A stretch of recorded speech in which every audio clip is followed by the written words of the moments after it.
प्रवचन होता था। वेदों पुराणों की कथाओं का महात्मागण उपदेश करते थे, उसको सुनते थे। और एक दिन संयोग से उस स्थान पर सूत जी का पदार्पण हुआ। सूत जी महाराज पहुंचे तो नैमिषे सूतमासीनम्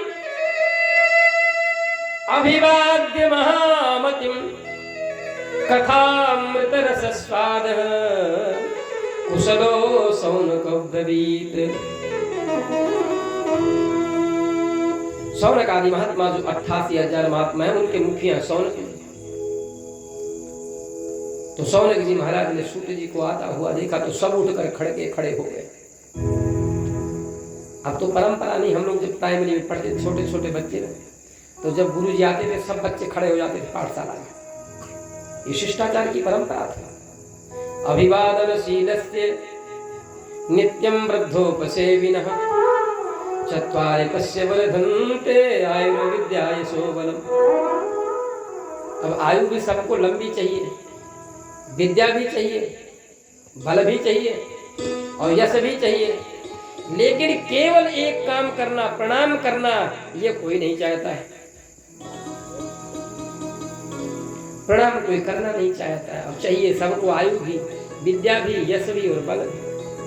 और केवल प्रणाम करने मात्र से इन चारों चीजों की प्राप्ति होती है। सोच कर देखो कितना छोटा सा काम। अपने से बड़ों को प्रणाम करो, अपने माता पिता को प्रणाम करो, बड़े भाई भाभी को प्रणाम करो, अपने गांव मोहल्ले में कोई अपने से बड़ा हो जिसको प्रणाम किया जा सकता है उसको करो।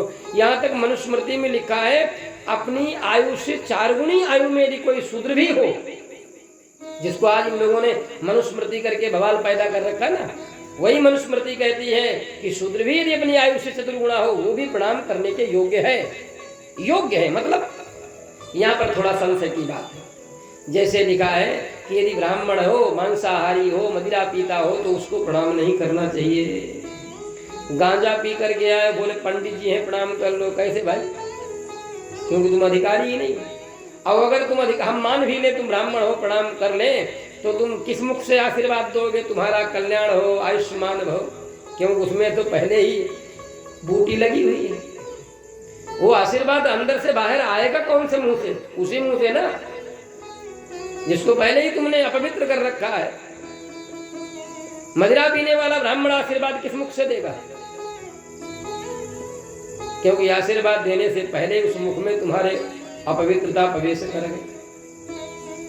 इसीलिए कलयुग में भी बहुत से ब्राह्मण पड़े हुए हैं, क्षत्रिय पड़े हैं, वैसे पड़े हैं, शूद्र हैं, जो भगवान का भजन करते हैं और अपने शरीर को, वाणी को, सबको पवित्र रखते हैं। तो यदि पवित्र आत्मा है तो वो प्रणाम करने के योग्य है।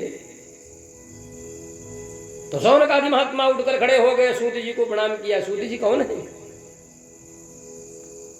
लोमहर्षण के पुत्र हैं। और सूत माने जो घोड़ा इत्यादि चलाने वाले नहीं होते थे, सेवा करने वाले, उन्हीं से उत्पन्न होने वाला जो होता था उसको सूत कहते हैं। जैसे कर्ण को महाभारत में सूत पुत्र कहा गया, लेकिन थे क्या ये पौराणिक थे, पुराण के वक्ता थे, बहुत सुंदर ज्ञान था पुराणों का। कथा कह लेना बड़ी चीज नहीं है।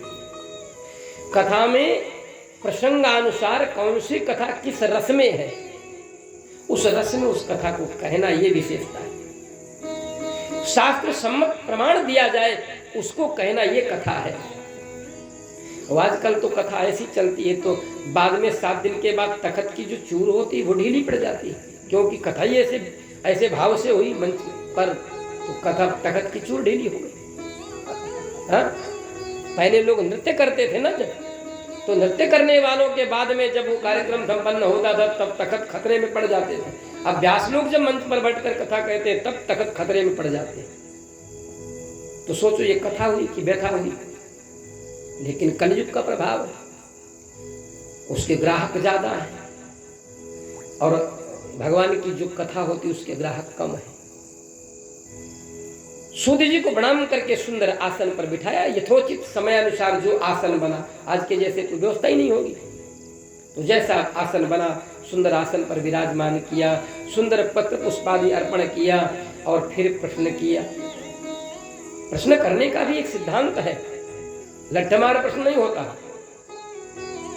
प्रश्न करना माने विनम्रता पूर्वक, विनय पूर्वक, सरल स्वभाव पूर्वक प्रश्न किया जाए।